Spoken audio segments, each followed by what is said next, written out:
Merci. Donc, maintenant, je passe la parole à Dr. Crodo, la neuvième communication intitulée Puberté précoce, aspect clinique, diagnostic et thérapeutique à propos de 400 et 4 cas. C'est un travail de service endocrinologie pédiatrique, service de pédiatrie 2, hôpital Mère Enfant Abdelrahim El Harouchi, CHI Ibn Rushd Casablanca. À vous la parole. Bonjour, permettez-moi de vous présenter un bref aperçu de notre travail intitulé Puberté précoce, aspect clinique, diagnostic et thérapeutique à propos de 400 cas. Donc, la puberté précoce est définie comme apparition des caractères sexuels secondaires avant l'âge de 8 ans chez la fille et de 9 ans chez le garçon. C'est une pathologie qui est très fréquente chez les filles et rare chez les garçons. La puberté précoce doit être distinguée de deux variantes de la normale, la prématurité large et la prémature adrénarche. Et peut-être la puberté précoce pathologique peut être soit d'origine centrale, soit d'origine périphérique. Donc, l'intérêt de traitement par les analogues de LH-RH ont révolutionné le traitement de la puberté précoce centrale.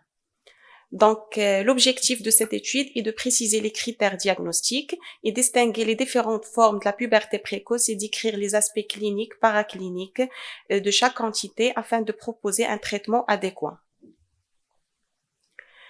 Donc,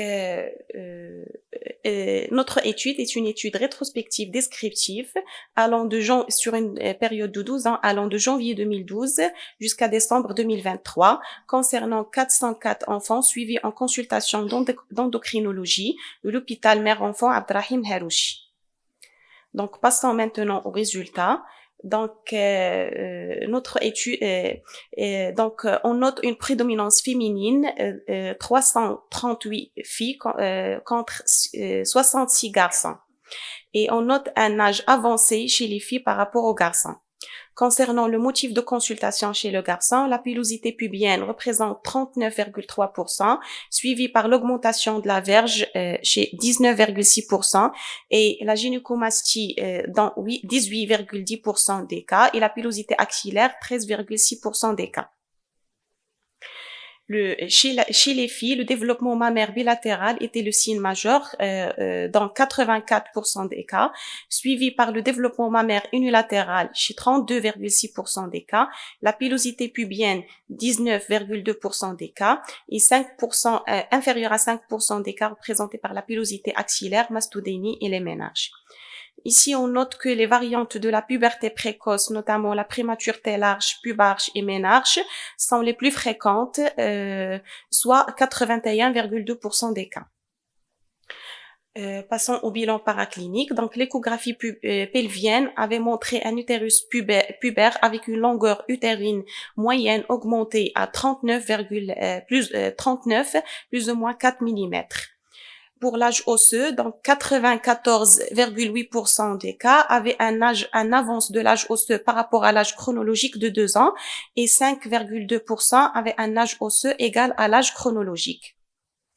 Donc, le test à la LH-RH était réalisé chez 76% des patients, avait montré un pic de la LH supérieur à 5 unités par litre et un rapport LH-FSH supérieur à 0,6 chez 64 enfants. L'IRM hypothalamo-hypophysaire réalisé avait montré 8 cas d'amartome, un cas de germinome et un cas d'hydrocéphalie. Donc, la puberté précoce périphérique représente 2,9% des cas.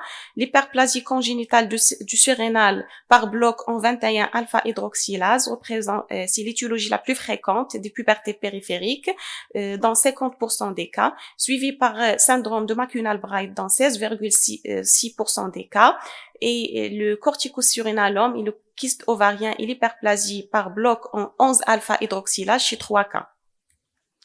15,8% des cas de puberté précoce centrale, dont 70,3% étaient d'origine idiopathique et vient en second lieu l'origine organique par amartome dans 12,5% des cas.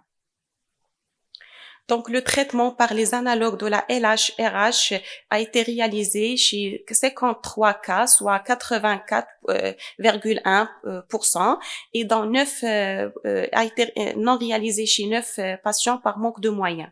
La durée était en moyenne de 3,2 ans et l'arrêt de traitement a été fait chez 13 enfants vers l'âge de la puberté, soit 11 ans pour les filles et 13 ans pour les garçons.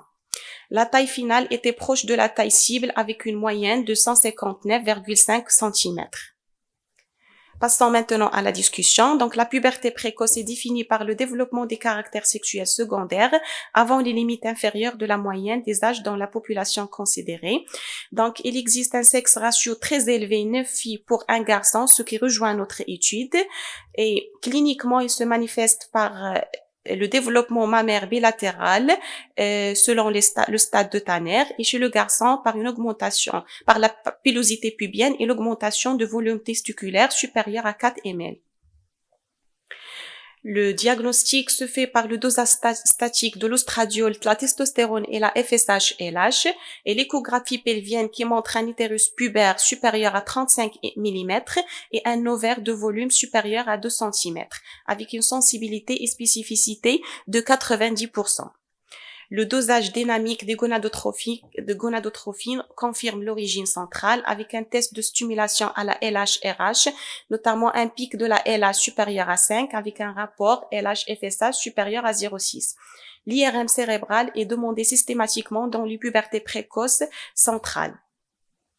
Les étiologies sont dominées par l'origine idiopathique dans les pubertés précoces centrales et par le bloc en 21 alpha-hydroxylase dans les pubertés précoces périphériques. D'accord. Donc, le traitement des pubertés précoces centrales se fait par les analogues de la LHRH par le biais d'une stimulation continue de l'axe qui induit initialement une sécrétion de la LH et FSH. En guise de conclusion, la puberté précoce est une pathologie qui est très fréquente. Le traitement de la puberté centrale repose sur les analogues de la LHRH et il est nécessaire de surveiller ces patients à long terme du fait de risques qui semblent accrus d'hyperandrogénie fonctionnelle ovarienne, voire le syndrome des ovaires polykystiques. Merci pour votre attention.